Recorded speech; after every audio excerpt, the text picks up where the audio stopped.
Յուրջան Կասկադ 60 ամիս փուլային վճարում բազմաթիվ առավելություններ։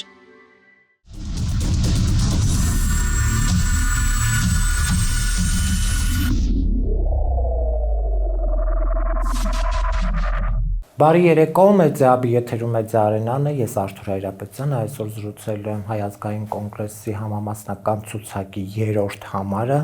Տաթև Զորյանի հետ, բարի երեկո։ Բարի երեկո Արթուր։ Շնորհակալ եմ հրավեր ընդունելու համար։ Մենք հին ծանոթներ եւ բարեկամներ ենք դեռ ակտիվ գործունեությամբ եւ այն ակտիվ մասնակցությունը, որ ցուցաբերում էինք։ Եվ հիմա Տաթև կուզենայի գիտես Այս քարոզարշավին մինչև անդրադառնալը, քանի որ այս ընթացքում Նիկոլ Փաշինյանը փորձում է նույնիսկ զոհերի թիվը, այն որ ասում էր պլյուս մինուս այսքան զոհ, բայց նաև այն որ ասեց փողոցում տղան հայտարարեց, որ ասեց 5000 զոհ, փորձեց հաթաթաներով մերժել, Հիմա 4-րդ իշխանությունը 3 մի հոդված էր գրել, որտեղ հենց հստակ զոհերի ամբողջական ցուցակը ներկայացրել էր 20 թվի 44-օրյա պատերազմում 3981 զոհ, 191 անհետ կորած, 22 թիվ ջերմուկի մարտեր, 220 զոհ, 23 թիվ սեպտեմբերյան դեպքեր, 223 զոհ։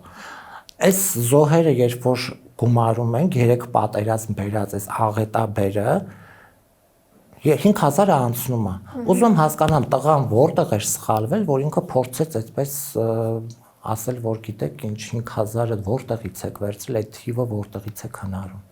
Գիտեք միայն այն, որ զոհերի քանակը արդեն քաղաքական մանիպուլյացիաների առարկա է դարձել, դա արդեն իսկ բարոյագիտական անկում է ու այս հասարակությունը լուրջ մտածելու բան ունի։ Ինչ էական է 5000, 3981, 500 թե 150։ Այս զոհերից բոլոր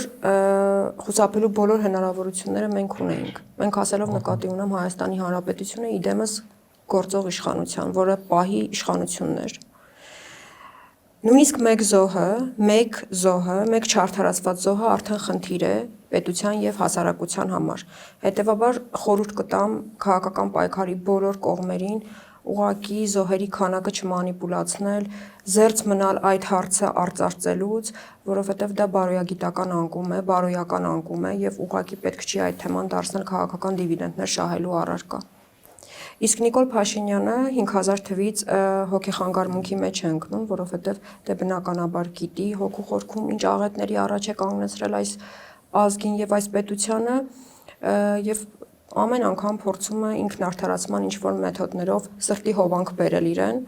եւ կարծում եմ, որ թե 5000-ի փոխարեն ասեն 3981 զոհ է եղել, դրանով ինչ-որ մի կերպ իր մեղքի բաժինը կմեղմանա կամ կփոքրանա։ Գիտես, մեկ էլ ինչն է տարօրինակ, երբ որ այս մարդը, որը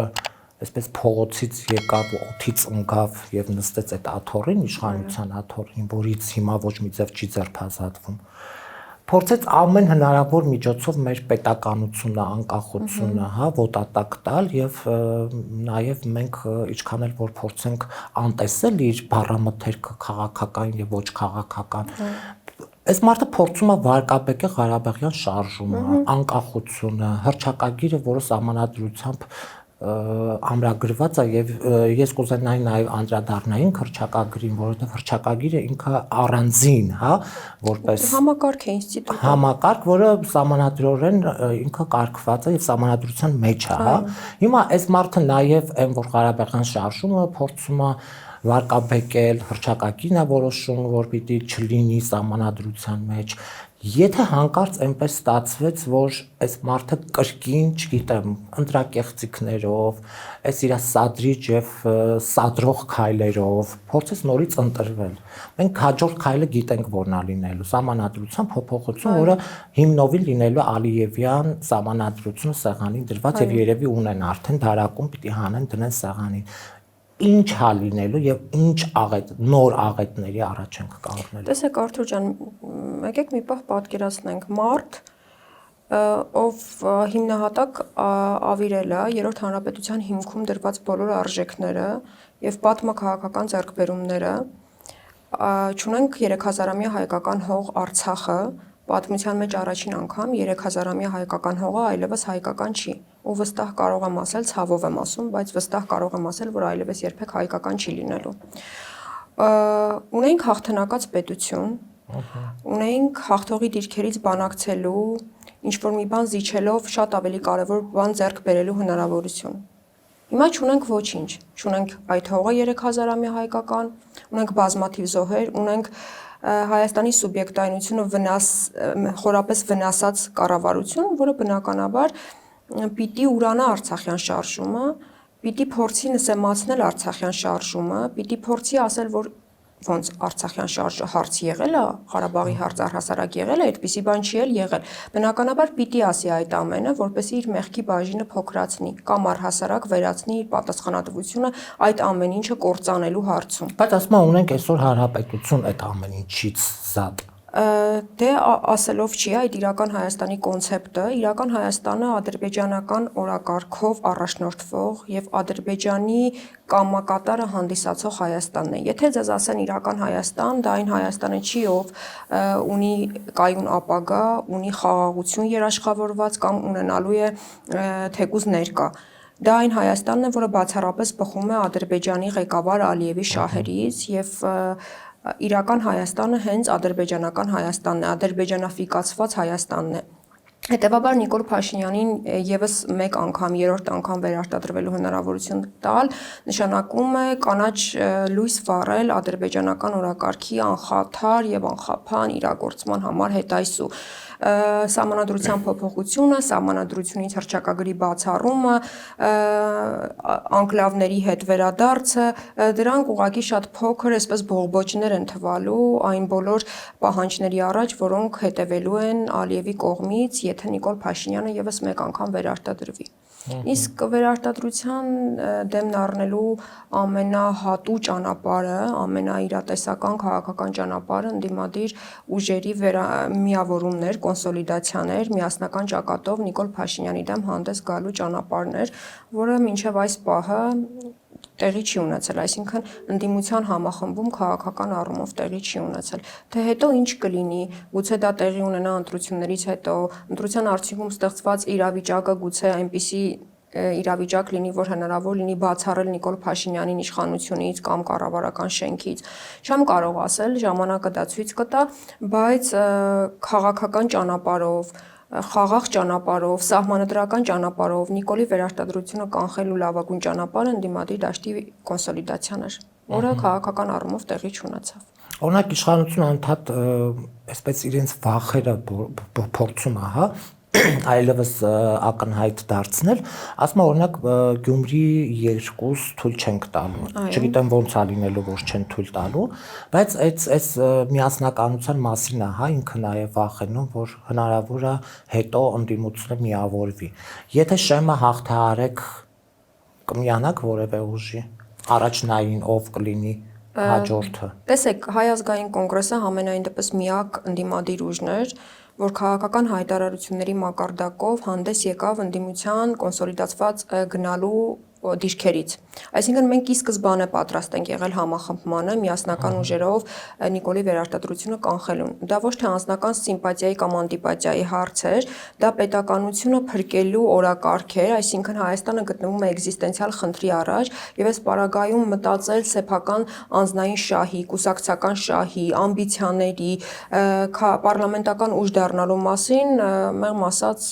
պետականամետ որևէ ուժի հարից չի։ Հետևաբար մենք ցանկացած իրավիճակում հանդես ենք գալու բացառապես պետականության դիրքերից, պետականության պաշտպանության դիրքերից։ Եվ եթե կարիք լինի վերամիավորման ինչ որ քաղաքական ուժի հետ, որը կարող է կասեցնել իշխանության վերարտադրությունը, ապա բնականաբար կլինի նաև այդպես։ Այսինքն ցանկացած պարագայում, որտեղ լինի հնարավորություն պետությունը պահպանելու, պետականության հիմնադրույթները պահպանելու, այնտեղ Հայ ազգային կոնգրեսը առանցքային դեր է կատարելու։ Որպես պետականություն ստեղծած քաղաքական ուժ։ Դուք քանի որ այդ եզակի պետականամետ ուժն եք, հա, ես կուզենայի նաև հարցնել ձեր ծրագրում մանավանդ երբ որ տեսնում ենք այս իրավիճակում որևէ պետական համակարգ, որևէ արժեքային համակարգ, քարը քարին չի մնացել, հա, այսպես հիմնահատակ քանդված վիճակ է բոլոր համակարգերում։ Եթե ստացվեց այնպես, որ իշխանություն եղաք, այս ամբողջի տակից ո՞նց եք կարողանալու դուրս գալ եւ ինչ եք առաջարկում քաղաքացիներին։ Տեսեք, Հայ ազգային կոնգրեսի ծրագիրը, եթե ծանոթացել եք, քանի որ հրապարակվելուց հետո կայքում էր վեբ կայքում հանրայնացվել է ծրագիրը, բացառիկ իրատեսական, գիտելիքահեն, հաշվարկված ծրագիրն է, այսինքն այնպիսի ծրագիր է, որը ռեալ իրականացնելի է, իմպլեմենտացիայի ենթակա ծրագիր է, հաշվարկված, այդ ծրագիրը գրել են փորձ եւ գիտելիքներ ունեցող մարդիկ, որոնք պետականության ստեղծման եւ կառավարման փորձ են ունեցել, ոլորտային փորձագետների հետ բանակցված խորհրդակցությունների արդյունքում գրված ծրագիր է եւ շատ դաշտում առկա շատ փորձագետների գնահատմամբ միակ ռազմավարական ծրագիրն է, Հայ ազգային կոնգրեսի ծրագիրը։ Մենք բոլոր ոլորտների առողջացման, վերակենդանացման հստակ փաթեթ ենք առաջարկել, համակարգային պլան ենք առաջարկել։ Առաջին հերթին պետական կառավարման համակարգն է շատ կարևոր եւ կառավարման համակարգը, որովհետեւ պարլամենտական կառավարման համակարգը փորձը ցույց տվեց եւ անցած տարիները ցույց տվեցին, որ ուղղակի ազգային անվտանգության խնդիր է Հայաստանի Հանրապետության համար։ Վերջին տարիներին մենք անընդհատ գտնվել ենք աշխարհաքաղաքական բարդագույն իրավիճակների կիզակետում եւ նման խնդիրներ ունեցող պետությունում պետք է լիներ կառավարման այնպիսի համակարգ, որը արկա խնդիրներին, արկա ճգնաժամերին կկարողանար գտնել առավել օպերատիվ եւ առավել թիրախային լուծումներ, բայց պարլամենտական կառավարման համակարգը հակառակը երկիրը վերածեց այսպես մի խունտայի ձեռքին գործիքի, սուպեր վարչապետության տարերով, ավտորիտար անձնիշխանության տարերով եւ պարլամենտը դարձավ ոչ թե զսպումների եւ հակակշիռների մեխանիզմ կամ պարլամենտարիզմի տարերով առաջնորդվող համակարգ, այլ դարձավ իշխող վարչապետի ձեռքին գործիք, ով պատրաստ է ցանկացած պահի կատարածել վերջինիս կամքը, ոչ թե պետական շահից բխող, ոչ թե պետության դիրքերից հանդես եկող, այլ պարզապես Նիկոլ Փաշինյանի կամքը կատարածել։ Հետևաբար օր առաջ կառավարման համակարգի փոփոխությունը Հայ ազգային կոնգրեսը համարում է իր կարևորագույն խնդիրներից մեկը, անցումը կիսանախագահական կառավարման համակարգին, որը երաշխավորելի է իշխանության բոլոր 3 ճյուղերի հավասարակշռվածությունը, անկախությունը, հիմա տեսնում ենք, որ ընդհանրապես այդ անկախություն կամ տարանջատում նման բաներ գոյություն չունեն, դատաիրավական համակարգներ է ծառայեցվում իշխող իշխանության շահերին, պարլամենտը, ինչպես արդեն ասացի, դարձել է կոճակ սեղմող գործիք իշխող վարչապետի ձեռքին, խաղալիք, անձնական օգտագործման խաղալիք է դարձել, որտեղ ընդհանրապես check and balance զսպումներ եւ հակակշիռներ գոյություն չունեն։ Իսկ պարլամենտական կառավարման համակարգերը այնպիսի զարգացած քաղաքական հասարակություններ են, այնպիսի զարգացած քաղաքական համակարգեր են, որոնք ունեն կուսակցական զարգացած համակարգեր եւ արժեքներ, արժեքահեմ պետություններ են, որտեղ անկախ նրանից թե ով է այդ պահին գործող վարչապետը, պարլամենտը հանդես է գալիս պարլամենտարիզմի եւ բացառապես տվյալ պետության ազգային շահերի դիրքերից։ Ազգային անվտանգության խնդիրը ես բազմիցս համարել գործող սահմանադրությունը, հիմա էլ եմ համարում, հետեւաբար օր առաջ համակարգի փոփոխությունը, կառավարման համակարգի փոփոխությունը մենք շատ կարևորում ենք։ Բացի այդ, կառավարման համակարգ ասվածը, որը այժմ ամբողջովին դեգրադացված է, որտեղ բոլոր ներկայացուցիչները նեպոտիզմի, հովանավորչության, անձնային կապերի շնորհիվ համակարգում հայտնված մարդիկ են, որտեղ բացառապես խրախուսվում է լոյալություն, իսկ լոյալություն ասել նկատի ունեմ ՔՊ-ամերձ կամ ՔՊ-ի շահերին համապատասխանող այսպես մոտեցումներ ունենալը, բնականաբար նման համակարգը վաղ թե ուշ դեգրադանում, ճահճանում է եւ չի կարողանում դիմակայել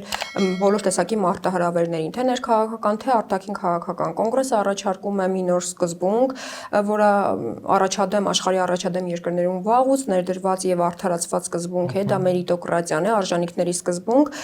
որը առաջին նախագահը շատ գեղեցիկ տերմինով թարգմանեց, շնորհապետություն, ճիշտ է հիմա նման անվանումով կուսակցություն կա, բայց եկեք ֆիքսենք, որ մերիտոկրատիա տերմինի հայաֆիկացման բոլոր իրավունքները մեր քաղաքական ուժին են պատկանում, իդեմս առաջին նախագահի։ Ինչ է նշանակում մերիտոկրատիան։ Մերիտոկրատիան հետևյալն է, համակարգում ներգրավելու են այնպիսի անհատներ, այնպիսի մասնագետներ, որոնք կարիերայի առաջընթաց ապահովելու են բացառապես հիմնված իրենց ցուցադրած արդյունքի, գիտելիքների փորձի վրա, ստեղծած հանրային բարիքի հիմքի վրա եւ այդ կրիտերիաները, չափելի կրիտերիաները շատ օբյեկտիվ են լինելու, ոչ թե սուբյեկտիվ, այսինքն հովանավորչություն, նեպոտիզմ, խնամի բարեկամ նման բաները ուղղակի բացառվելու են համակարգից կողմից եւ մրցակցություն է ապահովելու նման սկզբունքի ներդրումը եւ միայն ունակ, կենսունակ կադրերն են համալրելու տվյալ համակարգի շարքերը, բնականաբար համակարգը շատ արագ նման սկզբունքով կառողջանա, կդառնա մրցունակ եւ կկարողանա դիմակայել բոլոր տեսակի մարտահրավերներին։ Օրինակ Նիկոլը ինչ է անում, հա, իր ընտրազանգվածին եւ ոչ միայն։ Ասում է, եթե ընդդիմությունից որևէ ուժ կա իշխանության պատերազմը լինելու եւ նույնիսկ մատնանշում է, որ սեպտեմբերին է դա լինելու։ Եվ նաեւ խոսում է այդ խաղաղությունից, որը նույնիսկ օդում կախված չի, հա, ինքը, չգիտեմ, թվացian խաղաղության մասին է խոսում։ Եթե այդ խաղաղությունը կա, ինչ տարբերություն, ես այս հարցը տալիս եմ բոլորին, հա, ովքեր որ ինձ մոտ լինում են, ասում եմ, եթե այդ խաղաղությունը կա, ինչ տարբերություն Նիկոլը կլինի այդ աթոռին, թե ասենք Տաթևը։ Հրաշալի հարց եք տալիս, գիտեք չէ, որ խաղաղությունը դա իրավաքաղաքական մեխանիզմ է։ Համակարգ է, իրավիճակ է, որը ամրապնդված է համաձայնագրով, թղթով եւ կան երաշխիքներ տվյալ խաղաղությունը պահպանելու։ Դուք ինքներդ ասացիք, որ նույնիսկ օդում կախված չի նիկոլական խաղաղությունը, ես դա այդպես եմ անվանում, նիկոլական խաղաղություն։ Եթե մի խաղաղություն պայմանավորված է միայն Նիկոլ Փաշինյանի անձով, այսինքն դա համակարգային խաղաղություն չի, ինստիտուցիոնալ խաղաղություն չի, կայացած իրողություն չի, եւ դա բացահայտ շանտաժ է սեփական ազգաբնակչությանը, որը որ անցել է շատ լուրջ արհավիրքների միջով, հատկապես վերջի 6 տարիների ընթացքում շատ լուրջ արհավիրքների միջով եւ նման շանտաժը հավատացեք ցավով եմ ասում, բայց արձագանք է գտնելու ազգաբնակչության կողմից, որոնք հաստատ չեն ցանկանա նույն արհավիրքի միջով եւս մեկ անգամ անցնել, որովհետեւ ունեն երեխաներ ծառայող, որովհետեւ ի վերջո բարոյահոգեբանական վիճակը այս ազգի պատերազմից հետո շատ վատթարացել է։ Դա ամեն առումով է ազդում մեր հասարակության առողջացման process-ի վրա, թե ֆիզիկական խնդիրներ, թե առողջական խնդիրներ, թե մտավոր խնդիրներ, բարոյահոգեբանական իրավիճակն է շատ վատ։ Մի խոսքով, ոչ մի հասարակություն չի ցանկանա անընդմեջ ապրել մշտական պատերազմների, էսկալացիաների ու կրակոցների տակ, մշտական ահա սրտում։ Եվ Նիկոլ Փաշինյանը դա լավ հասկանալով ուղղակի շանտաժ է անում սեփական հասարակությանը, ճնշման տակ է պահում սեփական հասարակությանը, բայց այս հասարակությունը պետք է հասկանա, որ Նիկոլ Փաշինյանի առաջարկած նիկոլական խաղաղությունը ամենևին խաղաղություն չի, դա պարտվողականություն է, դա թշնամու կամքը անընդհատ կատարելու ինչ-որ իրավիճակ է, ես դա քաղաքագիտական լեզվով համարում եմ չընդհատվող կապիտուլյացիայի գործընթաց։ 20 թվականից ի վեր մեր երկիրը գտնվում է չընդհատվող կապիտուլյացիայի process-ի մեջ։ Ու եկեք մի բան ֆիքսենք մեկընդմիշտ, որ Ադրբեջանի փնտրածը մեզ հետ խաղաղություն չի, Ադրբեջանը Հայաստանի հետ խաղաղություն չի փնտրում, չի ուզում, չի ցանկանում։ Ադրբեջանը հաղթող կողմն է, Հայաստանը ցավով եմ ասում, բայց կապիտուլյացիայի ենթարկված կողմն է, եւ ի բարեբախտություն Ալիևի, Հայաստանի ղեկին գտնվում է այնպիսի անձ, որը առանց կարմիր գծերի, առանց ցանկապատերի պատրաստ է իրագործել վերջինիս ցանկացած կապրիզը եւ կամքը։ Նման պատեհություն, ես չգիտեմ, 100-ամյակը մեկ է պատահում, հետեւաբար Ալիևը ամեն կերպ փորձելու է իր տեղական դեսպանին կպահել իշխանության, որպես իր բոլոր կամքը կապրիզները կարողանա ի կատարածել։ Նման բան Ալիևները ժամանակին Հայր Ալիևը, հիմա արդեն որդի Ալիևը, նույնիսկ իրենց վարդագույն երազներում 90-ականներին չէին կարող պատկերացնել, քանի որ 90-ականներին Հայաստանի ղեկին գտնվում էին իրապես Հայաստանակենտրոն, պետականակենտրոն եւ պետական մտածողության բացառապես պետության շահերով առաջնորդվող անհատներ եւ գործիչներ, իդեմս Լևոն Տեր-Պետրոսյանի, Վանո Սիրադեղյանի եւ մյուսների, որոնք ստեղծեցին այս պետությունը, երրորդ հանրապետությունը։ Այսինքն այս խաղաղությունը ընդհանրապես Նիկոլի ֆանտազիայում գտնվող խաղաղություն է, դա լապշա է, որ ամենօրյա ռեժիմով կախվում է այս խեղճ հասարակության ականջներից։ Շանտաժ անել սեփական հասարակությանը, միայն դա արդեն պիտի բավարար լիներ, որ այս հասարակությունը կտրուկ ոչ հասեր Նիկոլ Փաշինյանին եւ վերջինիս քաղաքական կցորդ ուժին։ Բայց գիտես հիմա տպավորությունը այնպեսին է, որ քաղաքականությունը մեր իրականության մեջ դարել է բղավոց, հա, ում ձայնը ավելի բարձր կհնչի։ Օրինակ, տեսեք, խոսում ենք շատ կարևոր բաների մասին, ինչը որ հստակ նշում եք եւ փորձում եք խութերի մասին նաեւ խոսել, բայց հիմա ձեր ձայնը ինչքանով պետք է տեղ հասնի ժողովրդին եւ հասկանա այս ժողովուրդը վերջի վերջո մենք ինչի մեջ ենք։ Որովհետև այս ժողովուրդը հատկապես հիշողության մի քիչ չեմ ուզում մեղադրել եւ բոլորին դա ասել, որ ամբողջապես ժողովուրդը այդպեսին է, բայց կա մի հատված, որ ինքը հիշողության կարճ հիշողություն ունի, հա, ինքը այսօրվա կատարվածի մասին ինչ ասում, ասում է թոշակները բարձրացրել են։ Ստամոքսի մտայնությամբ դեղերը ստանում ես անվճար, բուժումը ստանում ես անվճար, ու երբ որ քաղաքացին մեղադրանքները հնչեցնում Նիկոլին եւ աչքերի մեջ նայելով ուղիղ ասում է դու ես բերել, աղետ ես բերել, պատերազմներ ես բերել, ինչպես կարող ես խաղաղություն բերել, ասում է ձեր թոշակը բարձրացել է, այսինքն թոշակով է 10,000 դրամը, որը մի քանի ամիս առաջ ասում էր թոշակառուն ինչպես պետք է ապրի, ինչպես պետք է կարողանա ծախսել այդ գումարը, ոնց է ծախսելու, ինչին է պետք եւ այլն, հիմա այդ թոշակառունների հաշվին ինքը փորձում է ձայն մուրալ, հա։ Տեսեք, իրականում շատ խոցելի խմբերի հաշվին է փորձում Փաշինյանը քաղաքական դիվիդենդներ ստանալ։ Բայց այն քիչ չեն ախր, այո, քիչ չեն։ Ցավոք սրտի, այո, մենք ունենք այնպիսի հասարակություն, որը քաղաքական միտքը պետականության արժեքը չի կարողանում գնահատել այնպես, ինչպես դա անում էր 88-ի շարժումից սկսած։ Այդ մեկ տասնամյակը, որ ես 88-ից 98 թվական, որ ես համարում եմ ազգային զարթոնքի ժամանակահատված, որը կոնցեպտուալ առումով, գաղափարաբանական առումով, սկզբունքային առումով ուղղակի ոսկեդարն էր մեր անկախ պետականության, ու ցավոք սրտի 98-ով խաթարվեց այդ հեղաշրջումը։ Դա պալատական հեղաշրջումը ուղղակի գաղափարական մի էպոխայից անցում էր մեկ այլ էպոխայի շատ լուրջ վնասներ հասցրեց երրորդ հանրապետության ուղղակի այդ իշխանափոխություն ասվածը կամ պալատական հեղաշրջում ասվածը։ Հասարակությանը չեմ մեղադրում այնքանով, որ տարիներ շարունակ իշխանությունը կազմած վարչախմբերը ագիտացիաներով, պրոպագանդայով, իրենց տիրապետության տակ գտնվող բոլոր հնարավոր մեթոդներով, սկսած դպրոցական դասագրքերից վերջացրած լրատվական միջոցներով այս ժողովրդի իմունիտետը ուղղակի նվազեցրին եւ ուշադրությունը կամ մտահոգությունը ժողովրդի ամենակարևոր հարցերից, պատմական արժեքներ, մշակութային ինքնություն, ազգային ինքնություն նման կարևոր խնդիրներից ուղղակի շեղեցին օրվա հացի խնդրի վրա ու դա մեղադրելու չի, որովհետև անդադ պատերազմական իրավիճակում գտնվող երկիր էինք ու ոչ մի իշխանություն ուղղակի հանձն չառավ լուծելու խնդիրը խաղաղ ճանապարհով կասեցնելու այդ խնդիրը, արտագաղթ մեծ տեսանք, բազմաթիվ սոցիալական ճգնաժամեր մենք տեսանք լուրջ սոցիալական խնդիրների առաջ այս հասարակությունը կանգնեց, հետո դեգրադացրին հասարակության բարոյահոգեբանական վիճակը 5000 դրամով ձայներ առնելով, այսպես ասած, ու այդ բոլոր փորձությունների միջով անցած հասարակությունը գալու էր հասնելու էր այս հանգրվանին, ել չեմ ասում վերջի 44-օրյա պատերազմը դրան հաջորդող լուրջ էսկալացիաները, Արցախի կորուստը, գալու էր հանգելու էր մի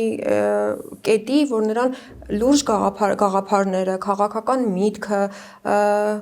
պետականություն ասվածը չէր հետաքրքրելու, որովհետև իրենք այդքան չեն խորանում, ինչ է պետականությունը, ինչ է Նիկոլ Փաշինյանը Իրանից ներկայացնում, ինչպիսի վտանգ է ներկայացնում այս պետության համար, նրանք ապրում են այսօրվա օրով, երեխաս հագուստ ունենա, երեխաս սոված չլինի, գլխից ծածկ լինի, այդքանը ինձ բավարար է։ Բայց դրա խնդիրն էլ կա է այսօր։ Դրա խնդիրն էլ այո կա ու ոչ ոք չի, այո, թանկացումների ֆոնին ու բազմաթիվ այլ խնդիրների։ Իսկ միակ այսպես հաղթաթուղթը, որ ասում է Նիկոլի իշխանությունը, իբր տնտեսական կայունություն մենք ունենք, ու դա էլ եկեք հասկանանք ինչով է պայմանավորված։ Հայաստանը միակ պետությունն է, որ Ռուսաստանից ստանում է էժան էներգակիրներ, համեմատած մյուս պետությունների ու այդ էներգակիրների հաշվին է, որ կարողանում է քիչ թե շատ տնտեսական կայունությունը ապահովել։ Բայց դա էլ հեղեղուկ իրավիճակ է հաշվի առնելով Նիկոլ Փաշինյանի ռեֆերենսները, արևմտյան ռեֆերենսները ու այն, որ ինքը դառնում է երկու աշխարհակահաղական կենտրոնների բախման կիզակետ, պրոքսի պատերազմի հարթաբեմ, մի կողմից արևմտյան ուժերի, մյուս կողմից Ռուսաստանի։ Այսինքն նույնիսկ այդ առումով է Հայաստանը դրել շատ խոցելի իրավիճակի մեջ։ Կրկնում եմ, հասարակությանը չեմ մեղադրում, Հայ ազգային կոնգրեսը միշտ սկսած իր գործունեության ամենասկզբից, որպես ՀՀՇ, կոնգրեսն էլ արդեն որպես ՀՀՇ իրավահաջորդ մենք միշտ փորձել ենք բաց եւ ազնիվ լինել այս հասարակության հետ, մաքսիմալ հաղորդակցություն ապահովել, մաքսիմալ հասկանալի լեզվով, բառամթերքով, խոսույթով այս հասարակությանը տեղ հասցնել կարևորն ու անկարևորը, ինչն է կարևոր, ինչն է անկարևոր, ինչն է վտանգավոր, ինչն է անվտանգ։ Մենք ունենք էլեկտորատ, մենք ունենք մարդիկ, ովքեր հավատում են մեզ, ովքեր գիտեն, որ մենք ճիշտն ենք ասում, բայց ցավոք սրտի այդ մարդկանց թիվը փոխանակ մեծանա, փոքրանում է, բայց ես ասում եմ, որ դա կախված է ոչ թե նրան, պայմանավորված է ոչ թե նրանով, որ Հայ ազգային կոնգրեսը ինչ-որ մի բան սխալ է անում կամ որպես քաղաքական ուժ արժանի չի իշխանություն ունենալու, այլ քաղաքական դաշտի ռակիրովկաները կամ դասավորումները այնպես են ստեղծվել, որ այդ սևեր սպիտակներ, հիներ նորեր այդ համակարգի մեջ հասարակությունը միշտ անում է ընտրություն վատի եւ վատթարագույնի միջև, չտեսնելով, որ կան իրական սպիտակներ, իրական սպիտակ ուժեր, իրական այլընտրանքներ, որոնք ոչին են, ոչ ներկա են, որոնք ոչ նախկին են, ոչ ներկա են։ Էական չի, որ կոնգրեսը ժամանակին պետություն ստեղծած ուժ է, դա ամենամեծ գիտեք, լուրջ կայացած հասարակություններում միայն այն, որ ինչ որ քաղաքական ուժ ժամանակին պետականություն է հիմնադրել, դա արդեն բավարար կլիներ այդ ուժին անընդհատ քաղաքական հնարավորություն տալու համար, անընդհատ քվե տալու համար, եթե լինենք լուրջ զարգացած հասարակություն։ Կոնգրեսը շարունակելու իր բաց երկխոսությունը, մեր շարքերը համալրվում են երիտասարդ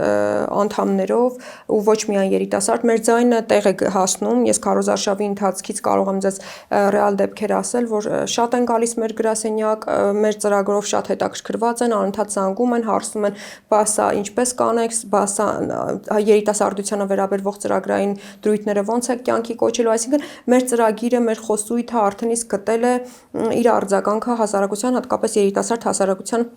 շրջանում ես վստահ եմ, որ եթե լինի շատ ժամանակ, եթե արգելափակված չլինի մրցակցային դաշտի հնարավորությունը հեռահաղորդակցության միջոցների լրատվական դաշտի առումով, մենք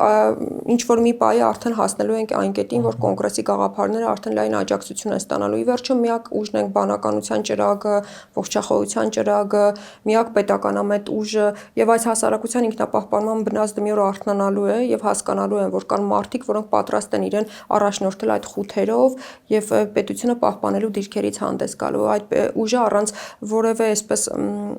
սուբյեկտիվիզմի տարերի կարող եմ ասել, որ մեր ուժն է։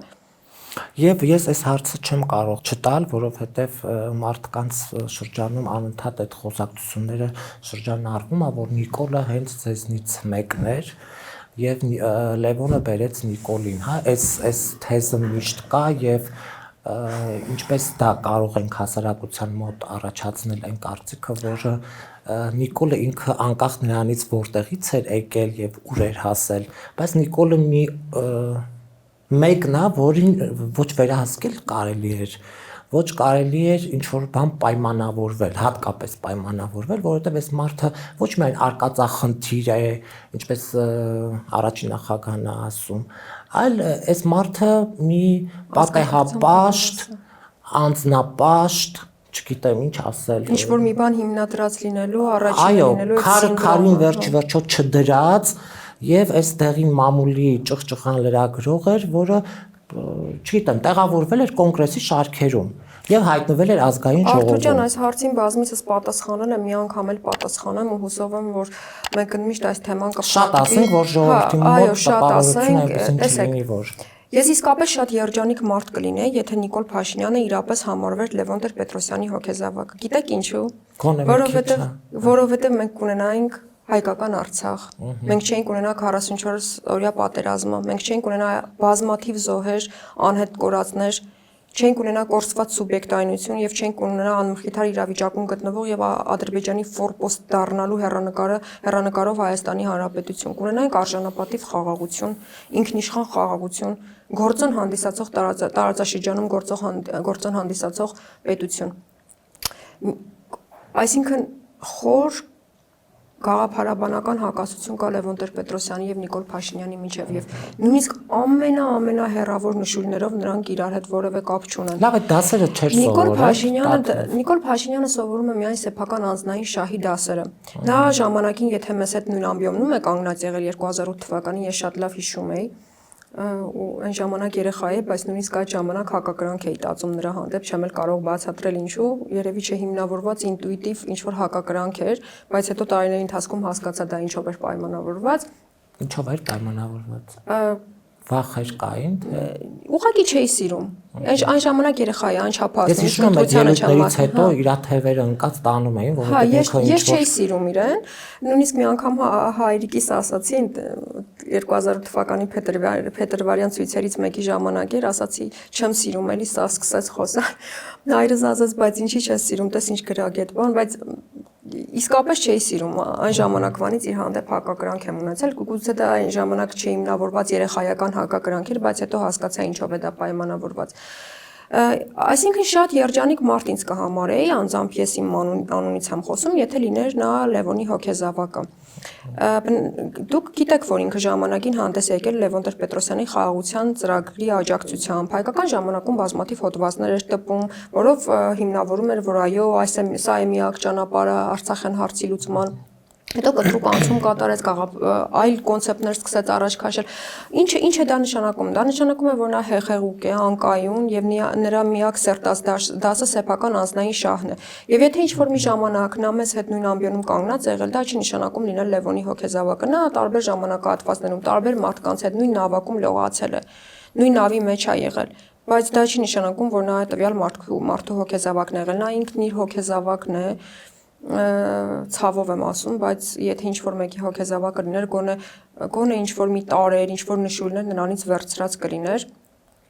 ինքն իր հոգեզավակն է, ինքը իր հոգեզավակն է։ Եկեք դա մեկընդմիշտ ֆիքսենք, ու երբ որ ասում են Լևոն Տեր-Պետրոսյանն էր ասում տարածքները տանք խաղաղության դիմաց, Նիկոլը նույն բանը ասաց, արեց, եկավ նույն բանը արեց, այսինքն Լևոնի երազանքների կատարածեց, բայց եկեք հասկանանք Լևոնը ինչ էր ասում։ Լևոնը չէր ասում պատերազմի տար երկիրը, այսպես տիրապետելով ռազմաքաղաքական իրադրությանը պատերազմից դեռ տարիներ առաջ, ամիսներ առաջ, դատապարտված ելքով պատերազմի տար պետությունը ջախջախվի, ենթարկվի կապիտուլյացիայի, դա էլ հերիք չի նոյեմբերի 9-ի պարտավորություններից ուղղակի թռի,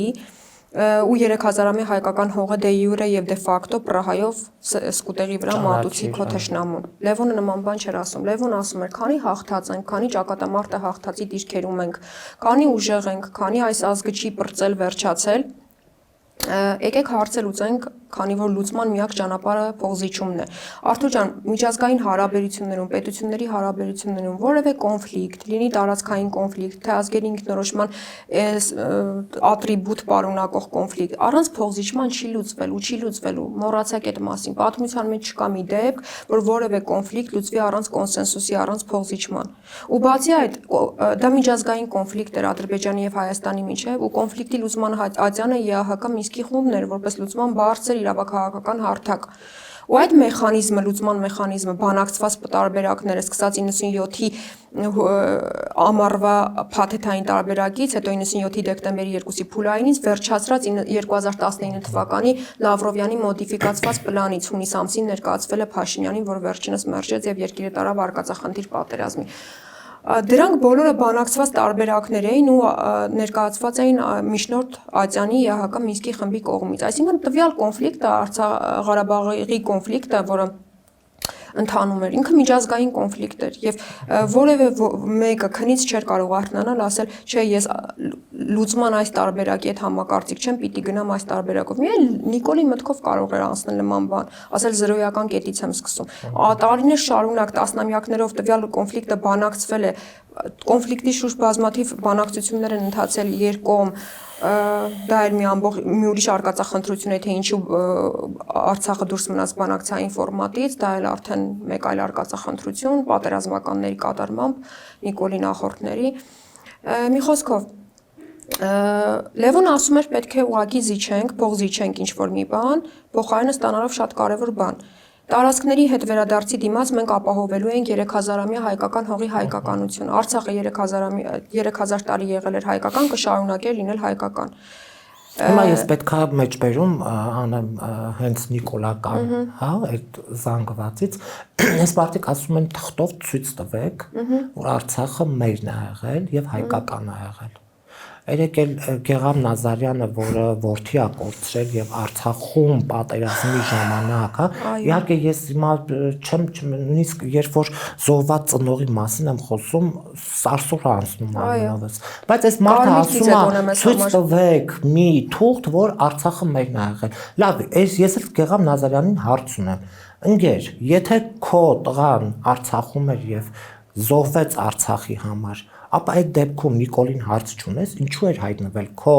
որդին ոչ հայկական հողի համար։ Ինչու էր Ադրբեջանի համար գնացել պատերազմում եւ զոհվեց ըստ երևույթին Ալիևի համար։ Արթուր ջան, նիկոլական ռոպագանդիստների ցնդաբանություններին ես չեմ ուզում։ Լավ, Գեգամ Նազարյանը, որը որդիա կորցրել, այդ խոսույթի, այդ մեղավորության պարտականության տակ ինչու՞ մտնում։ Ազգային փսիխոզ է ու Գեգամ Նազարյանի կողմից ես չեմ հասկանում ինչ դիրքավորում է սա, իրականում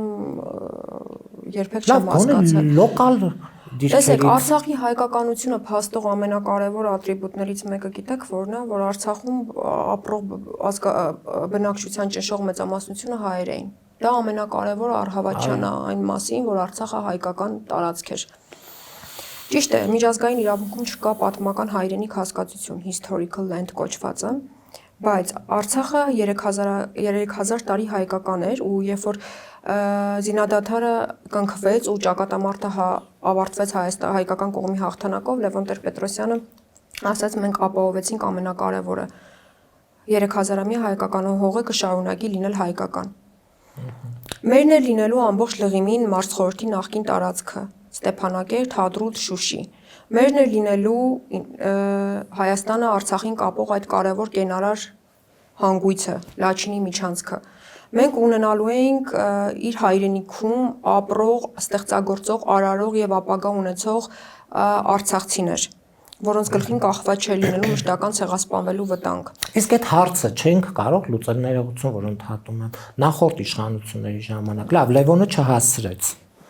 Նախորդ իշխանությունների օրոք հնարավոր չէ, որ չկա այս պատեհապաշտը եւ փորձեր իր արկածախնդրությամբ լուծել Արցախի հարցը։ Ես երբ որ ասում եմ, որ 98 թվականի հեղափոխությունը կոնցեպտուալ առումով ջրբաժան էր, գաղափարական ջրբաժան էր, ես պատահական չեմ ասում։ 98-ով ջրբաժան առաջացավ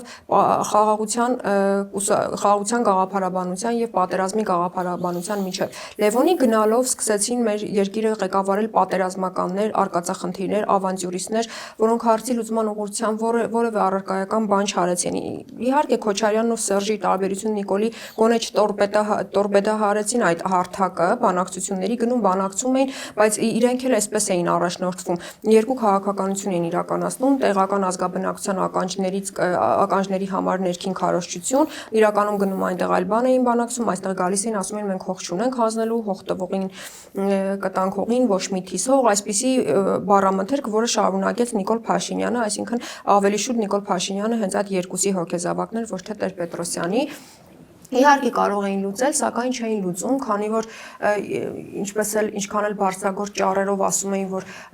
Լևոնին իշխանությունից հեռացրեցին, որովհետև Լևոնը պարտվողական դիրքերից էր հանդես գալիս, իբր շրջանները հետ տալու դիրքերից էր հանդես գալիս, իրենք եկան սեփական գրպանները լցնելու, հարստանալու, իշխանության հաճույքներից օգտվելու, եւ ոչ ոք չէր մտածում Արցախի հարցի լուծման մասին, ոչ ոք այս երկրի մասին չէր մտածում, այս հասարակության մասին չէր մտածում, ու այդ չմտածվելը լավագույն արտահայտված է անվտանգության խորհրդի գաղտնի նիստի արձանագրությունում 98 թվականի հունվար 8-ին, որտեղ Լևոն Տեր-Պետրոսյանի հիմնավորված փաստարկներին այնպիսի հակափաստարկներ են բերում, պալատական հեղաշրջման կարկառունները, որ ուղղակի դպրոցական երեխան անգամ այդպիսի պրիմիտիվ հակափաստարկներ չէր կարող բերել։ Այսինքն այդպիսի արկածախնդիրներ են տարիներ շարունակ մեր երկիրը ղեկավարել, բայց եկեք մի բան մեկը միշտ ֆիքսենք։ Պատերազմը տեղի ունեցել Նիկոլ Փաշինյանի օրոք։ Արցախի կորուստը տեղի ունեցել Նիկոլ Փաշինյանի իշխանության օրոք։ Այսինքն ցանկացած իշխանություն պատասխանատու է բացառապես իր իշխանության շրջանում տեղի ունեցածի համար, թե լավի, թե վատի։ Եկեք ֆիքսենք, որ Արցախի կորուստը բոլոր առումներով տեղի ունեցել Նիկոլ Փաշինյանի իշխանության օրոք։ Թե նախկինները ինչ են արել, համենայն դեպս նախկիններից հետո ժառանգություն էր ստացել Նիկոլ Փաշինյանը, Լավրովի պլանը, որի մոդիֆիկացված տարբերակը 2019-ի հունիսին ներկայացվեց Փաշինյանին, որը ինքը մինչև վերջ հրաժարվեց գաղտնազերծել այդ պայմանագիրը, այդ համաձայնագիրը։ Եթե նա գնար համաձայնագիրը ստորագրելու ճանապարհով, մենք կունենայինք խաղաղություն եւ չենք ունենա պատերազմ, կունենայինք հայկական Արցախ եւ կունենայինք սեփական հայրենիքում ապրող 140,000 արցախցիներ։ Բայց նա հրաժարվեց այդ պայմանագիրը ստորագրելուց, ինքն է իր բերանով սեպտեմբերի 27-ի արտակարգ նիստում պարլամենտում ասել, որ կա երկու ճանապարհ, կամ ստորագրում ենք այս պլանը, որով հանձնում ենք շրջանները, կամ գնում ենք պատերազմի, բայց նա չի ասում, որ շրջանները հանձնելու դիմաց ունենալու էր կարգավիճակ ունեցող, միջանկյալ կարգավիճակ ունեցող Լեռնային Ղարաբաղ, որ ոչ ոք արցախցիներին չէր պարտադրելու լքել սեփական հայրենիքը, որ ոչ ոք մեր ձեռքի չէր վերցնելու Ստեփանակերտը, Շուշին ու Հադրութը, որ ոչ ոք չէր խզելու Հայաստան-Արցախին կապող կենարար կապը։ Նա այդ ամենը չի ասում, ընդհանրապես ասում է այդ պլանով ասվում էր, որ պետք է շրջանները հետ տայինք։ Գնում ենք պատերազմի, գնում ենք, ու ներքևից բոլորը ասում են գնում ենք պատերազմի, այն ժամանակ պարլամենտական ուժեր հանդիսացող բոլորը, որոնք հավասար մեղքի բաժին ունեն, որոնք թմկահարում էին, որ այո, պետք է մինչև վերջ գնալ եւ կռվել։ Ունենալով լեգիտիմություն, այո 2018-ին ինքը մեծ լեգիտիմությամբ դարձավ երկրի ղեկավար, նա հանգիստ կարող էր այդ հարցը խաղաղ ճանապարհով լուծել։ Եվ եթե իր ստորագրությունը դնելուց հետո Ադրբեջանը հրաժարվեր ստորագրություն դնելուց, դա արդեն հարցի մյուս կողմն է, ես վստահ եմ, որ միջազգային բոլոր կառույցները ուղղակի ճնշումներ էին բանեցնելու Ադրբեջանի վրա։ Ու պատերազմը բացառապես տեղի ունեցել նրա համար, որ Նիկոլ Փաշինյանը իր բանակցային պարտավորություններից հրաժարվել է։ Ուղղակի հրաժարվել է եւ իր վրա է սևեռել թշնամի երկրների ագրեսիան։ Պատերազմից միանշանակ կարելի էր խուսափել խաղաղ ճանապարհով, դա չի արվել։ Եվ ինչքան էլ որ հարցը չլուծելու մեջ մեղավոր են նաեւ նախկին երկու նախագահները Ռոբերտ Քոչարյանն ու Սերժ Սարգսյանը, ես ասում եմ եկեք ֆիքսենք, որ Արցախի կորուստը տեղի ունեցել Նիկոլ Փաշինյանի իշխանության օրոք։ Եվ ամփոփելով մեր զրույցը կուզենայի նաեւ վերջում հարցնել. Եթե այնպես եղավ, որ Շեմը հաղթահարեցիք, ԱԺ-ում Նիկոլին ընդդիմադիր լինելը ինչքանով է այս իրավիճակը փրկելու։ Նախ պետք է դրա համար Նիկոլ Փաշինյանը վերարտադրվի, որ հասկանանք մենք նրան ընդդիմադիր լինելու ենք թե ոչ,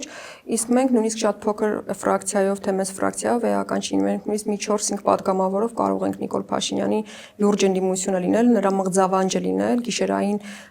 այսպես մղձավանջային երազը լինել, ես դա վստահ Բայց մենք տեսել ենք, որ կին պատգամավորի այնտեղից ազգային անվտանգության ծառայողները քարշ են տվել, ամբիոն են փորձել շուռ տալ, ինչ ասես տեսել ենք, շիշ են շպրտել իրար վրա, նույնիսկ մանկապարտեզուն նման խոսույթ չկա, հա, դու ես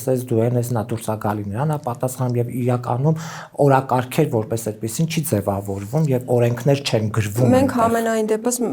պարլամենտ անցնելու դեպքում ամեն ինչ անելու ենք, որպեսզի պարլամենտը վերադառնա պարլամենտարիզմի հուն, պարլամենտարիզմի ակունքներ, եթե դուք ուսումնասիրեք կտեսնեք թե ինչպիսի պարլամենտներ ենք մենք ունեցել 90-ականներին, ինչ բարձր ատյան էր պարլամենտը, ինչ մեծ պատիվ էր լինել պատգամավոր, ինչ մեծ պատիվ էր լինել պարլամենտի մի մասնիկ։ Շատերը ուզում են դառնալ պատգամավոր։ Այո, իսկ հիմա ինչպիսին է այդ պարլամենտը, նույնիսկ չգիտեմ, նույնիսկ արդեն երեխաներին, որ հարցնում էին նախկինում ինչ ես ուզում դառնալ, ասում էին պատգամավոր, հիմա նույնիսկ դա էլ չեն ասում, որովհետև անգիտակցական դա հասկանում են, որ արդեն դա այդքան էլ լավ բան չի, բայց կին պատգամավորների նկատմամբ այո, այդ բուլինգի բոլոր տեսակներին ես ծանոթ եմ, դա ընդհանրապես չի վախեցնում, եթե դու քաղաքականության մեջ ես, եթե դու քաղաքական ասելիք ունես, եթե դու քաղաքական ուժ ես, էական չի սերով ոչինչ պետք չի պայմանավորել, երաշխավորում եմ, որ եթե Նիկոլը դառնա նորից վարչապետ, մենք նրա մղձավանջն ենք լինելու գիշերային։ Շնորհակալ եմ։ Ես եմ շնորհակալ հրավերի համար։ Առաջ Աստված։ Կհանդիպենք։